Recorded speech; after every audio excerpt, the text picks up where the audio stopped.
Halo teman-teman semuanya, selamat datang kembali di channel aku Maos Live dengan aku Dwi tentunya. Malam ini aku mau bikin video untuk menjawab Q&A ya. Q&A yang aku adakan, yang aku post kira-kira 1,5 minggu yang lalu. Mohon maaf banget ini jawabnya agak telat ya, karena sibuk banget dengan pekerjaan dan lain-lain. Ini kebetulan pas lagi ada waktu lenggang, anak-anak sudah pada bobo, jadi aku bisa bikin video seharian tadi kerja seperti biasa. Nah, ini aku mau menjawab video-video Q&A yang aku adakan waktu itu. Ini aku udah ada list untuk pertanyaan-pertanyaan dari kalian semuanya ya teman-teman. Dan terima kasih banyak ya yang udah ngasih pertanyaan-pertanyaan. Jadi tidak banyak sih pertanyaan-pertanyaan yang aku dapat, sorry. Cuma ada beberapa aja. Jadi ini aku mau kasih jawaban-jawabannya ke kalian semuanya. Oke. Ini ada question pertama, yaitu dari Leo Gili ya. Dia bilang mau banyak hal yang paling dibenci sama Kak Dwi kalau suami lagi tanda tanya.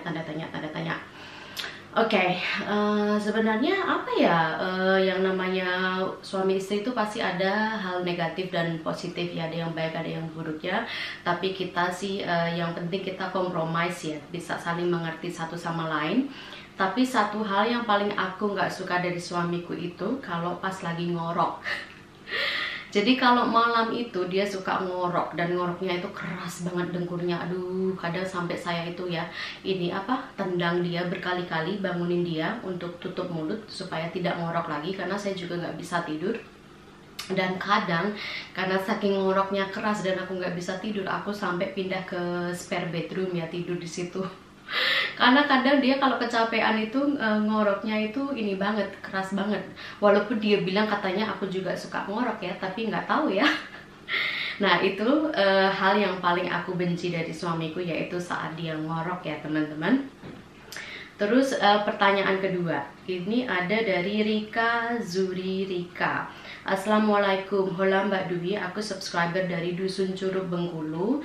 Adakah shock culture yang Mbak Dwi temukan selama di Australia? Terus bagaimana menyikapinya? Dan apa yang suami dan anak-anak sukai dari Indonesia, khususnya tradisi di Indonesia yang tidak ada di Australia? Semoga Aus Family Channel semakin sukses, amin, hatur nuhun Mbak. Oke, terima kasih ya untuk pertanyaannya. Jadi culture shocknya yang pertama aku dapat saat pindah ke sini itu adalah swearing ya. Banyak banget orang bule di sini itu swearing, yang bilang ini loh, yang effing word. Jadi nggak aku katakan ya di sini karena nggak pantas ya. Jadi itu bukan berarti yang buruk juga ya, bukan cursing, karena kadang orang yang mengungkapkan kata begitu, sangat, atau ungkapan perasaan yang begitu gitu loh. Jadi misalnya begitu luar biasa, mereka mengutarakannya dengan effing awesome seperti itu. Jadi ada positif dan negatifnya juga. Dulu waktu pertama pindah saya nangkepnya negatif, ini orang kok marah-marah ya ngomongnya, ini effing this effing that gitu ya. Tapi ternyata itu memang udah hal biasa di sini, kebanyakan orang pada seperti itu. Walaupun sebenarnya tidak bagus juga sih, kalau bisa nggak usah dipakai ya, karena ya bagi saya itu didengarnya kurang enak aja gitu. Tapi memang culture-nya di sini seperti itu ya, harus bagaimana lagi.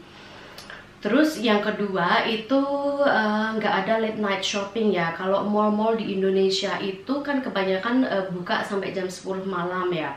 Nah di sini itu late night shoppingnya itu cuma hari Kamis aja. Itu shopping mall buka sampai jam 9 malam. Dan selebihnya itu hari-hari lain itu weekday cuma buka sampai jam 5.30, Sabtu buka sampai jam 5, terus kalau Minggu buka sampai jam 4. Jadi karena dulu saya udah terbiasa nongkrong ke mall, terus ke cafe atau nonton film gitu ya. Di sini kita susah karena kebanyakan mall sudah tutup jam 5.30 sore, sudah tutup, jadi nggak bisa kemana-mana. Sorry ya. Jadi itu waktu pertama pindah ke sini agak shock banget. Terus ada lagi, oh ya, orang sini tuh banyak banget yang minum tap water ya. Jadi minum dari air keran. Kalau saya kan nggak terbiasa sudah minum dengan air aqua, atau kalaupun air keran kan harus dimasak dulu ya, mendidih dulu ya baru diminum. Kalau orang sini itu udah terbiasa minum air tap gitu seperti udah biasa ya, karena mereka percaya kalau air itu sebenarnya udah aman, sehat untuk diminum gitu. Jadi memangnya seperti ini ya gitu loh. Air di sini memang bagus sih ya, jernih, udah gitu nggak ada klorinnya kayak yang di Indonesia, jadi safe lah untuk diminum. Tapi saya pribadi saya nggak minum air tap ya, tetap saya minum air aqua atau air yang sudah difilter ya, jadi kuman-kumannya nggak ada lagi tuh. Terus pertanyaan yang ketiga itu yang disukai dari Indonesia. Oke, tradisi yang saya sukai dari Indonesia, saya, suami saya, dan anak-anak yang kita sukai adalah makanan, terutama makanan Indonesia ya. Aduh, siapa sih yang nggak suka dengan makanan Indonesia, masakan Indonesia. Kadang kalau pengen banget sesuatu, masak sendiri kan belum tentu hasilnya enak kalau beli ya. Jadi susahnya kalau lagi nyidam sesuatu itu susah banget terpenuhi. Udah gitu, di sini ada sih restoran-restoran Indonesia di luar negeri ya, cuma agak jauh dari rumah kita, jadi apa-apa harus masak sendiri. Dan yang kedua itu adalah musik gamelan. Suami saya tuh suka banget sama musik gamelan, sama tarian-tarian seperti itu. Jadi kadang kalau kita lagi nyantai di rumah, lagi nggak ngapa-ngapain, lagi relax gitu, kita nyalain di YouTube, kita puter musik, gamelan musik itu biar relaxing. Paling itu aja sih yang kita kangen dari Indonesia, ya masakan sama budaya musik sama tari-tarian seperti itu. Terus kita move on ke pertanyaan berikutnya. Sorry ya, ini aku sambil nge-wine ya.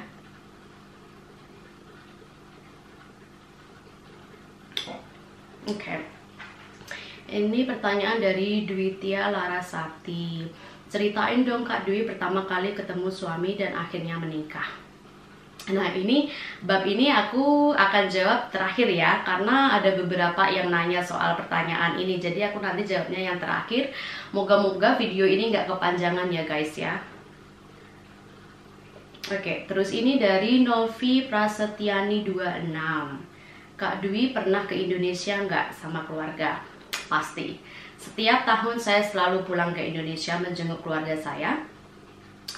Yang ada satu tahun yang kita nggak pulang, yaitu tahun 2018, karena waktu itu keluarga kita yang datang ke sini gitu, jadi kita nggak bisa pulang saat itu, dan ambil liburnya juga susah karena saya dan suami saya kan sama-sama kerja, jadi kadang kalau ambil liburnya itu susah banget, harus direncanain kayak 6 bulan sebelumnya atau 8 bulan sebelumnya.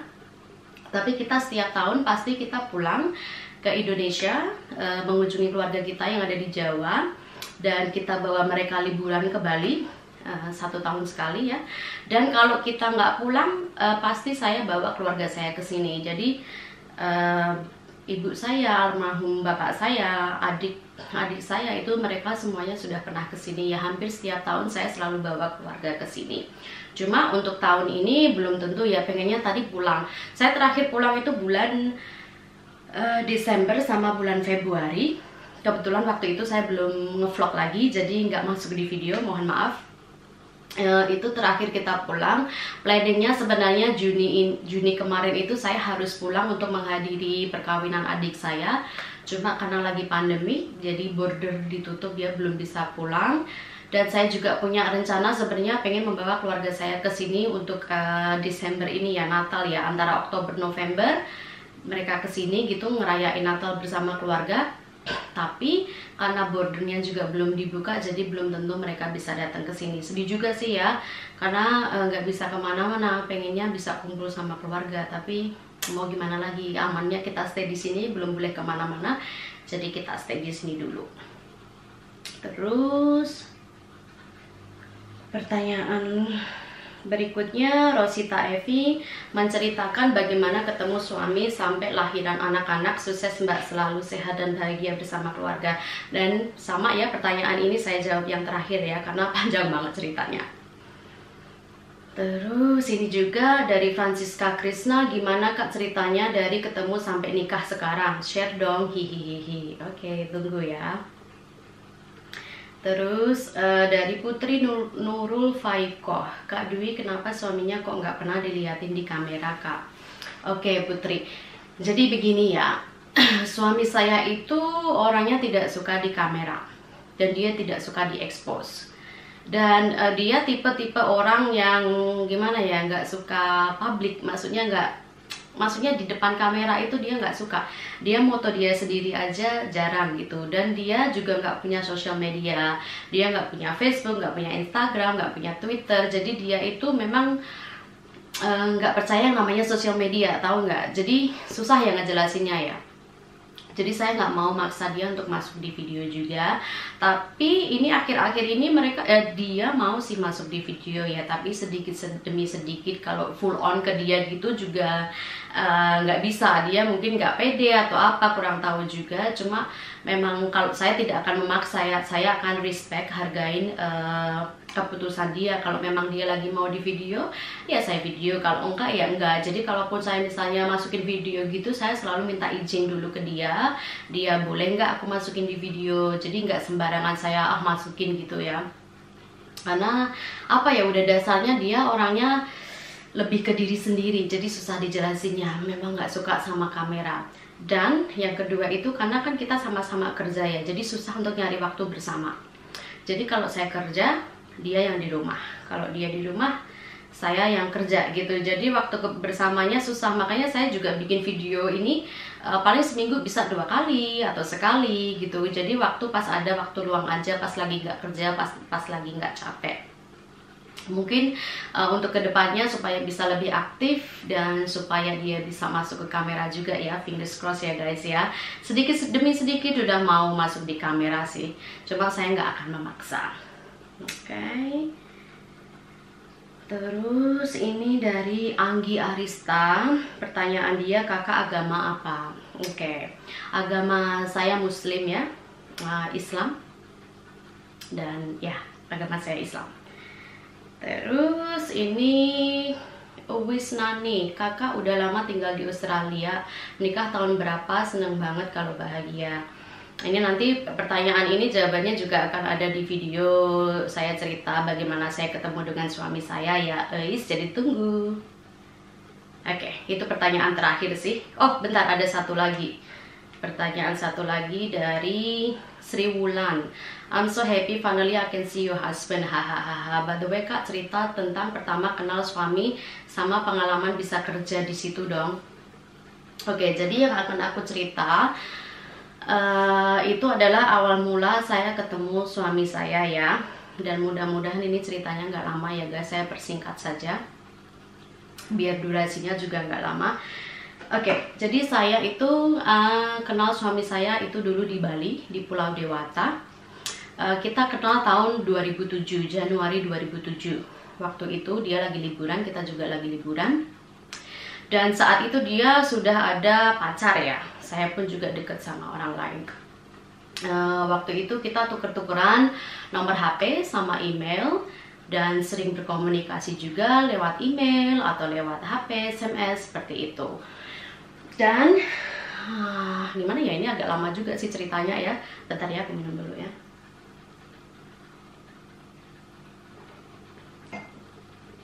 Oke, jadi waktu itu kita berteman dulu ya. Kita sering berkomunikasi sih.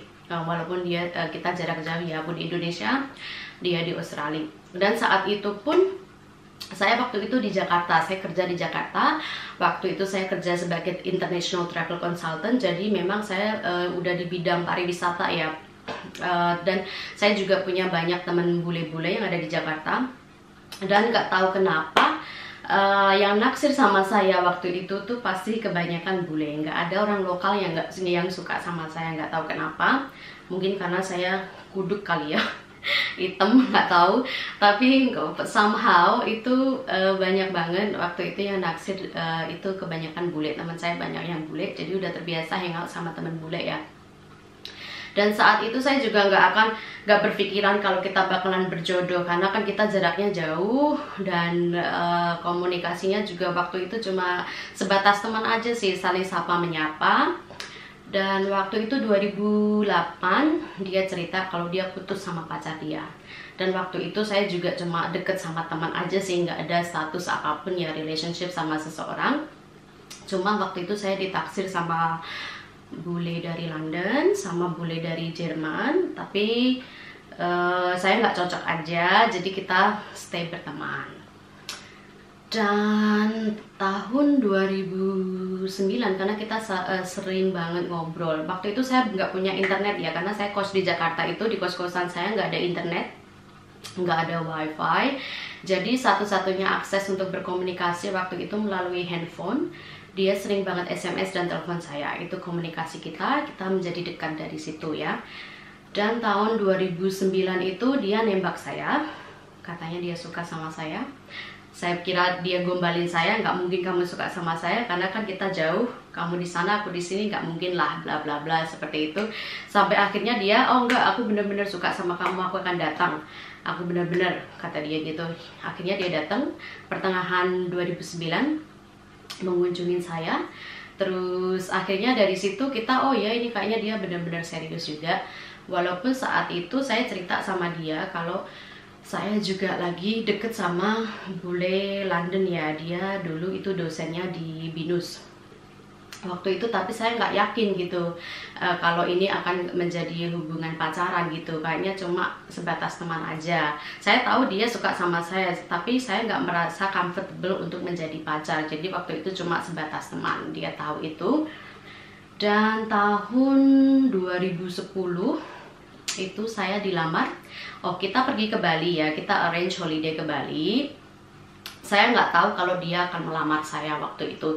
Jadi kita stay di private pool villa saat itu ya, di Jay's Villa yang ada di Bali. Dan di situ kita liburan ada semingguan lebih ya. Dan di hari keduanya itu dia arrange untuk candlelight dinner deket pool gitu. Ada apa? Kayak bunga-bunganya di kolam. Aku lihatin fotonya ya, bentar coba aku bisa lihat nggak. Dan ini aku juga lihatin foto-foto waktu zamannya kita pacaran dan segala macam. Oke, jadi waktu itu dia propose ke saya itu bulan Januari kalau nggak salah, akhir Januari ya. Itu dia set up candlelight dinner di pinggir kolam. Setelah makan malam di situ cuma kita berdua aja. Saya waktu itu lagi duduk-duduk di pinggir kolam ya. Ini ada fotonya, aku liatin fotonya. Nah, waktu saya duduk di situ sambil minum, terus dari belakang dia waktu itu mengeluarkan box. Ya, waktu itu ada cincinnya dan dia bilang katanya dia mau menikahi saya. Waktu itu saya bilangnya don't be so stupid, don't be silly, of course I'll say yes. Karena waktu itu shock banget. Soalnya gini ya, dia itu satu-satunya laki-laki yang sangat romantis dan sangat perhatian sama saya. Semenjak saya pacaran sama dia, dia itu selalu perhatian banget sama saya. Waktu saya tinggal di Jakarta pun saya nggak, dulu kan saya terbiasa naik busway ya, kalau pulang pergi kerja naik busway. Semenjak saya pacaran sama dia nggak boleh naik busway, saya harus naik taksi dan disupport sama dia. Walaupun saya punya pekerjaan yang bagus, penghasilan yang cukup waktu itu, tapi dia kekeh pengen menyupport saya.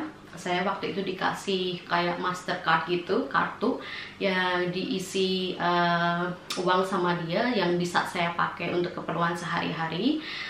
Jadi setiap hari kalau setiap saya kerja itu pulang pergi saya harus naik taksi ya. Dan itu pun saya harus lapor ke dia nomor taksi segala macam biar dia tahu, karena dia tahu suatu situasi di Jakarta itu seperti apa, agak rawan, jadi dia cuma mau make sure aja kalau saya safe di situ. Dan pokoknya dia baik banget sama keluarga saya, dia juga baik banget. Dia itu satu-satunya yang bisa menyantol hati saya, walaupun memang saya tujuannya bukan untuk merit cari bule ya, tapi nggak tahu kenapa kebanyakan orang yang tertarik sama saya itu waktu itu bule, nggak tahu kenapa. Jadi ya mungkin karena udah jodohnya sama bule jadi dapetnya bule ya. Oke, back to the story. Waktu dilamar, saya bilang gini, kalau kamu memang benar-benar sama serius, kamu pulang, kamu temuin keluarga saya, pulang ke Jawa dan minta mohon doa restu baik-baik kepada ayah ibu saya. Terus setelah seminggu di Bali waktu itu, kita booking flight tiket untuk ke Jawa ya, pulang ke Jawa, ke Semarang.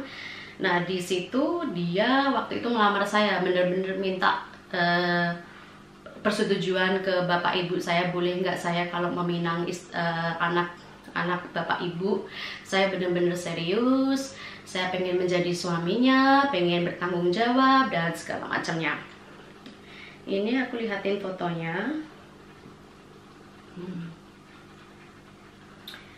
Nah ini ada foto waktu pulang ke Jawa ya, pertama kalinya saya bawa dia ke Jawa ya, tahun 2010. Itu waktu melamar tuh. Nah dan saat itu juga suami saya ini meminta untuk memilih tanggal supaya kita bisa menikah ya, kapan kita bisa menikah. Dan saat itu juga bapak saya memilih tanggal, yaitu waktu itu tanggal 2 Mei. Tanggal 2 Mei itu dimana kita menikah ya, tapi menikah secara resmi, pestanya masih nanti, masih bulan September. Jadi setelah kita dari Jawa, dia ikut saya ke Jakarta, kita stay di Jakarta sekitar 1 minggu sebelum dia pulang balik ke Bali dan ke Australia. Nah setelah itu kita ngurus surat-suratnya. Jadi saat itu juga, karena waktu itu kita belum berpikiran ini kita mau menikahnya seperti apa ya, karena kita beda agama. Saya Islam, suami saya waktu itu Kristen ya.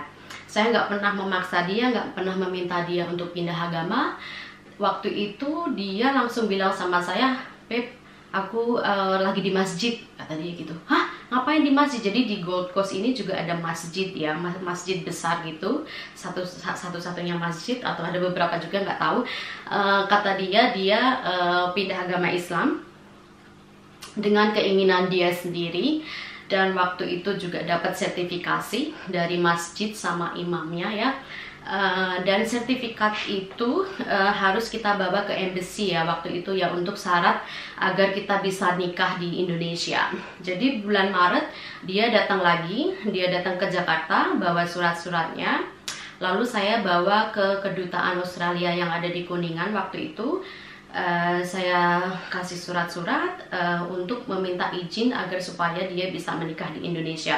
Jadi zaman dulu itu kalau ada orang asing yang mau menikah di Indonesia itu harus punya surat izin dari ini ya, kedutaan ya guys ya, zaman dulu ya. Jadi setelah itu suratnya keluar, terus kita bulan Mei, tanggal 2 Mei menikah ya. Jadi tanggal 2 Mei itu kita ke Bali dulu. Aku dari Jakarta ke Bali, dia dari Australia ke Bali. Kita stay di Bali beberapa hari, terus kita balik ke Jawa untuk acara pernikahan resmi ya. Jadi ini ada fotonya. Saya fotonya nggak banyak ya, karena zaman dulu HP saya itu masih HP jadul, masih HP Samsung yang bukaan itu loh. Aduh, pokoknya kalau buat foto itu nggak bagus banget deh. Cuma ini aku lihatin foto waktu kita nikah secara resmi ya, dapat apa namanya, buku nikah tuh. Ini waktu itu ya tanggal 2 Mei. Karena waktu itu juga kita harus nyari hari untuk menjalankan pestanya, itu hari yang cocok di kedua belah pihak ya. Jadi pas dia datang bulan Mei itu dia cuma pulangnya sendiri, belum bawa keluarga ya, karena keluarganya untuk mengatur hari libur segala macamnya masih susah. Makanya kita untuk wedding partinya itu kita bulan September. Oke, jadi setelah itu Mei kita sudah.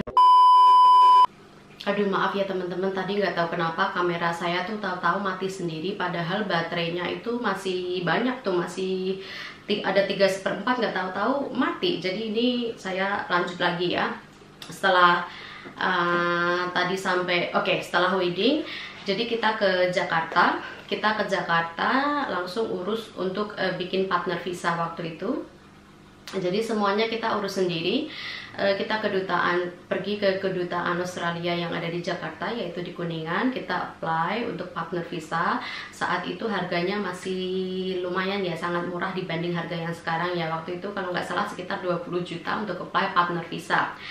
Nah setelah kita apply, dia balik lagi ke Australia, saya kembali bekerja, dan bulan Juni dia menyuruh saya untuk berhenti bekerja karena sebelum saya menetap di Australia, dia mau supaya saya menghabiskan waktu dengan keluarga saya ya, sebelum kita berpisah, karena saya akan menetap di Australia waktu itu. Jadi bulan Juni saya resign dari tempat kerja saya, terus saya pulang ke Jawa untuk mengatur wedding party waktu itu. Jadi kayak bikin kostum, bikin baju-baju segala macam, karena saya juga waktu itu bikin baju-baju, order baju untuk keluarga dia, karena keluarga dia juga datang juga ya untuk ke acara yang pesta perkawinan kita yang bulan September itu. Jadi bulan September kita arrange segala macamnya udah.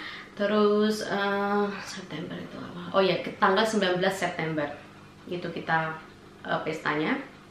Dan keluarga mereka datang itu ke Bali dulu. Jadi waktu itu aku ke Bali dulu, excuse me, holiday sama keluarga dia. Ada kakek, nenek, paman, tante, bapak, ibu, adik segala macamnya di Bali. Kita di Bali seminggu ya sebelum kita harus terbang ke Jawa untuk menjalankan prosesi perkawinan adat Jawa ya waktu itu. Ini aku kasih lihat foto-foto waktu kita ada di Bali. Ini keluarga suami saya ya. Suami saya sama saya kita beda 7 tahun ya teman-teman. Jaraknya ya lumayan lah ya, 7 tahun gak apa-apa ya. Memang saya suka lebih yang dewasa, tapi nggak begitu dewasa banget ya, karena dia memang baik dan sangat ngomong dan sangat baik sama keluarga saya. Terus setelah kita di Bali stay di villa, di Bali. Terus tanggal 17 kita ke Jawa sekeluarga. Saya cari hotel, waktu itu keluarga mertua saya nginep di hotel daerah Salatiga. Terus setelah itu tanggal 18-nya kita ada acara siraman adat Jawa ya, dimana kita disiram. Nggak tahu maksudnya apa, yang jelas ngikutin aja adatnya seperti itu. Kita ada acara siraman, jadi kita dandan adat Jawa, ada keluarga dia, keluarga saya, terus ada dayang-dayang saya, apa ya namanya ya, Putri Domas kalau orang Jawa bilang. Putri Domas itu kayak pendamping gitu loh, yang cewek-cewek gitu. Jadi ada adik dia juga, ada 8 Putri Domas saya waktu itu. Ini ada fotonya juga. Nah, terus tanggal 19-nya itu hari hanya ya. Karena berhubung suami saya itu suka banget sama gamelan, sama campur sari. Jadi waktu itu ada pesta pernikahan kita itu kita sewa campur sari sama penyanyinya dan ada penarinya juga. Jadi waktu itu kita weddingnya tidak di gedung ya, kita weddingnya di rumah ya. Karena kebetulan rumah keluarga saya lumayan besar, halamannya besar, jadi cukup untuk menampung banyak orang. Waktu itu undangan yang bapak ibu saya undang itu ada 1.500 tamu yang datang ke acara perkawinan kita. Banyak banget. Banyak banget, sampai keluarga mertua saya itu sampai kaget banget, banyak banget yang datang gitu. Secara kan ada bule itu cuma yang datang ada sekitar 40, 30, 60 gitu aja udah banyak banget. Ini terus lihat wedding yang kedatangan tamunya 1.500, banyak banget. Nah, jadi di situ kita ada prosesi adat Jawa juga, adat basahan. Kita kostumnya waktu itu ada 2. Kita ada basahan, terus seperti biasa sungkeman segala macamnya. Dan keluarga lelaki saya juga pakai kostum adat Jawa juga. Ini segala macamnya. Tuh, aku lihatin foto-fotonya. Nah, setelah itu, setelah acara weddingnya itu tanggal 19, karena waktu itu kita waktunya mepet banget ya. Dan sebelumnya, seminggu sebelum acara wedding itu saya telepon ke embassy, apakah visa saya sudah disetujuin. Karena suami saya sudah booking tiket untuk ke Australia tanggal 22 September. Jadi waktu itu salahnya suami saya itu, kita belum tahu visanya akan disetujui atau enggak, tapi suami saya malah udah terlanjur booking tiket untuk saya untuk ke Australia juga ya. Jadi saya telepon ke embassy, sama embassy, oh ini kebetulan sudah di approve, cuma belum ada waktu untuk menghubungi saya. Aduh, thank God waktu itu, karena kita udah deg-degan banget. gimana kalau nanti visanya belum disetujui segala macamnya. Jadi waktu itu tanggal 20 September setelah acara perkawinan, jadi keluarga suami saya ke Bali, balik ke Bali. Terus saya dan suami saya ke Jakarta untuk mengambil visa saya, dan sekalian untuk ambil international driver license ya. Jadi SIM internasional. Waktu itu saya bikin juga di Jakarta supaya nanti pas saya sudah sampai di Australia bisa langsung drive sendiri, nggak ngandelin suami saya karena suami saya bakalan sibuk kerja. Jadi waktu itu saya ambil SIM internasional sekalian sama ambil visa. Di Jakarta kita cuma sehari. Terus tanggal 20 malam kita terbang ke Bali, stay di Bali sampai tanggal 21, cuma 1 malam aja. Terus tanggal 21 kita terbang ke Australia, sampai di Australia tanggal 22. Jadi ya pokoknya itu tadi ya ceritanya ya, awal mula saya ketemu sama suami saya ya. Nggak ribet-ribet amat ya, dan itu pun juga udah lama. Saya kenal sama suami saya udah lama, waktu itu kita temenan udah lama, dan kita nggak nyangka kalau kita bakalan berjodoh, walaupun kita tahu waktu itu kita punya pasangan masing-masing, dia punya pasangan, saya deket sama orang. Tapi yang namanya jodoh kita juga nggak tahu, dan nggak tahu kenapa saya nyantolnya ke dia, walaupun waktu itu ditaksir ada beberapa bule yang ada di Jakarta. Yang namanya jodoh ya itulah. Nah semenjak itu 2010 pindah ke sini. Ini saya lanjut sekalian cerita untuk awal mula saya bisa bekerja di luar negeri juga ya teman-teman, biar sekalian video, biar saya nggak bolak-balik bikin ya, karena kadang nggak ada waktu jujur, apalagi kalau saya lagi kerja seperti itu, harus ngurusin rumah, ngurusin anak. Jadi waktu saya untuk bikin video itu nggak banyak. Nah, setelah cerita awal mula saya ketemu suami saya mau cerita awal mula saya bisa bekerja di sini. Jadi waktu saya pindah ke sini, dari bulan September sampai bulan Oktober itu saya sudah jenuh. Saya bilang sama suami saya nggak betah. Pertama, mall tutup jam 5.30, nggak bisa kemana-mana, dan teman saya waktu itu belum banyak ya, malah justru nggak ada. Saya itu hangoutnya paling sama mertua saya, sama adik ipar saya, dan kalau keluar itu pasti belanja. Gak bisa dong saya keluar setiap hari belanja terus ngabisin duit. Dan saya bilang sama suami saya, aduh saya nggak betah, kalau nggak kita ke Jakarta aja, kamu cari kerja di sana, terus aku kembali ke pekerjaanku yang dulu sama dia. Of course nggak dibolehin, ya nggak, masa depan kita di sini, Terus aku bilang kalau begitu aku mau nyari kerja, kata dia. Terus kata dia kalau itu memang pilihan kamu ya silakan, tapi jangan berpikir aku nyuruh kamu bekerja, nggak. Suami saya nggak pernah nyuruh saya untuk bekerja, itu pilihan saya sendiri, karena dari kecil saya sudah mandiri, dari umur 15 tahun saya sudah bekerja ya, menitis karir saya. Terus bulan Oktober itu saya cari-cari kerja, apply kerja online, dan juga ngasih CV dan resume ke tempat-tempat yang pengen saya lamar ya. Waktu itu bulan Oktober, awal November saya keterima di salah satu travel agent yang sangat besar di sini juga, namanya Flight Center. Dan saya juga keterima di salah satu jewelry store di sini ya, Michael Hill ya. Nah, waktu itu karena bidang saya travel itu udah lama banget, antara pilihannya waktu itu, masa saya mau terjun ke bidang travel lagi, mungkin terjun ke bidang lain supaya nggak stres ya, karena kerja di traveling itu bagi saya sangat stres ya, handle ini segala macam, aduh pokoknya ribet banget. Dan saya bertanya ke diri saya sendiri waktu itu, apakah saya mau bekerja di bidang yang sama atau mau sesuatu yang beda. Jadi waktu itu saya keputuskan untuk cari yang beda. Walaupun dapat tawaran ya gajinya sekian, tapi waktu itu saya memilih di bidang lain yang gajinya itu per jam, bukan salary. Jadi tergantung kamu kerjanya berapa jam.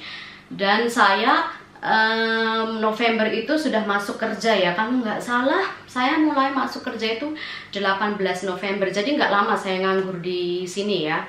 Pindah ke sini tanggal 22 September, Oktober saya nyari kerja, tanggal 18 November saya sudah bekerja, dapat pekerjaan. Waktu itu kerjanya cuma casual, tidak permanen, belum permanen ya. Terus waktu saya kerja pun juga cuma pakai CV seperti biasa, surat lamaran, dan saya tidak perlu menunjukkan ijazah saya. Saya jujur, saya S3. SD, SMP, SMA. Dan setelah itu saya cuma kursus ticketing pariwisata aja ya, cuma sekitar berapa ya, 6 bulanan waktu itu. Terus saya dapat kerja, terus saya tinggalin itu. Jadi saya nggak kuliah atau segala macam. Dan karena waktu itu saya keterima kerja, jadi saya balik kerja. Terus bulan Januari saya ditawarin untuk jadi permanen. Jadi waktu itu kan dari November, Desember itu cuma casual ya, jadi kayak bukan permanen dulu ya, jadi dipakainya kalau lagi dibutuhin. Jadi waktu itu saya seminggu bisa 30 jam, 25 jam, nggak tentu. Terus bulan Januari saya dapat tawaran permanen part time, terus saya ambil di perusahaan yang sama. Jadi saya terus bekerja waktu itu. Jadi ini awal mula bisa kerja di sini itu karena memang kemauan saya. Dan ada yang bertanya, kok bisa kerja di sini, bagaimana caranya, apa perlu ijazah? Enggak. Yang pertama harus bisa berkomunikasi, itu aja. Bisa berkomunikasi, terus supel ya, bisa bergaul, friendly. Terus kalau ada kelebihan-kelebihan lain di bidang keahlian masing-masing ya, itu bisa ditonjolkan juga. Sebenarnya tergantung juga masing-masing pribadi ya. Memang alhamdulillah beruntung banget waktu itu saya lancar untuk cari pekerjaan, nggak susah. Saya nggak harus sekolah segala macam. Dan kebetulan di perusahaan yang waktu saya kerja itu, saya juga disekolahin dari mereka ya.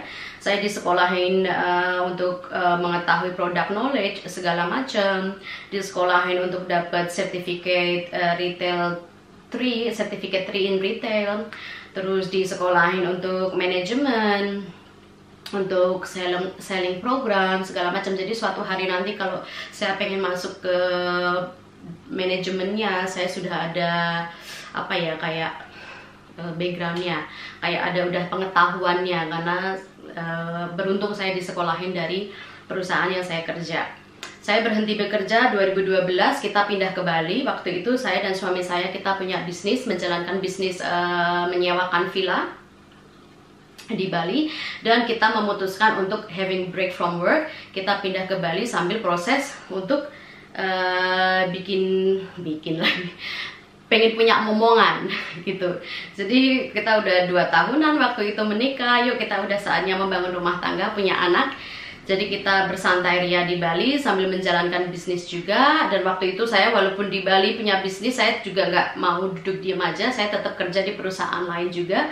Waktu itu saya selling properti di Bali, saya kerja di Si Sentosa, jadi menjual apartemen, villa segala macam di Canggu.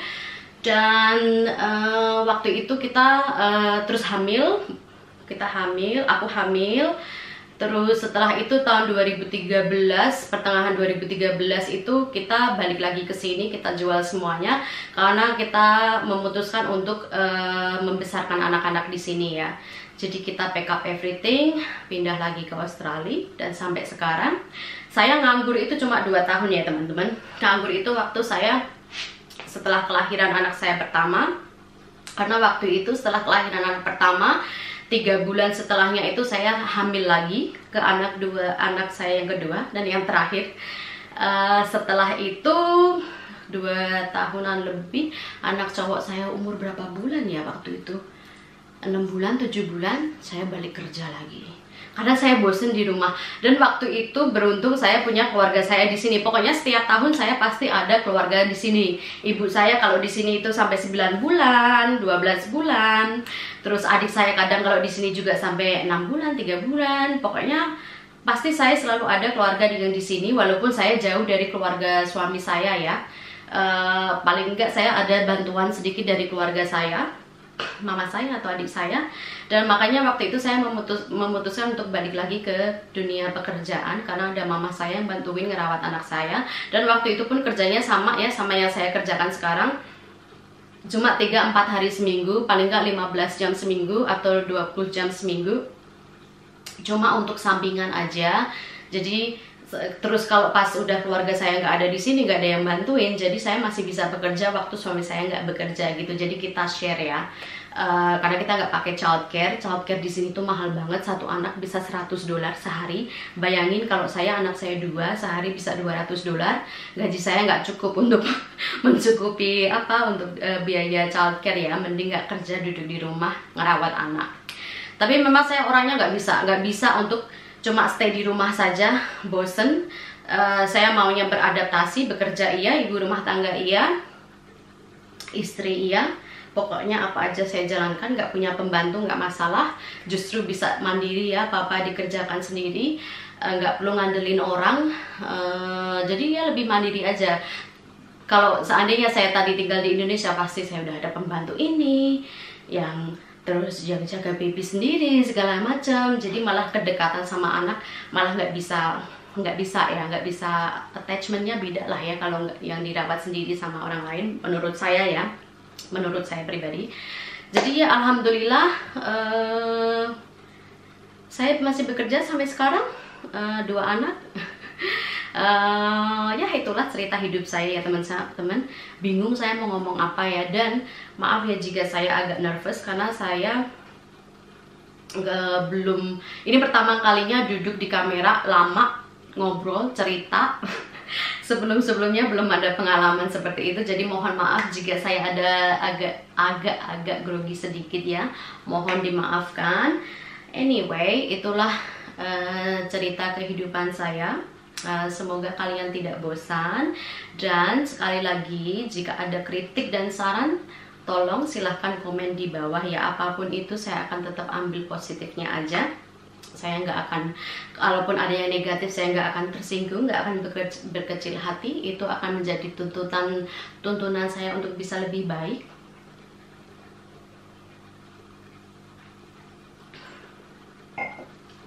Baiklah teman-teman, cukup sekian cerita saya malam ini.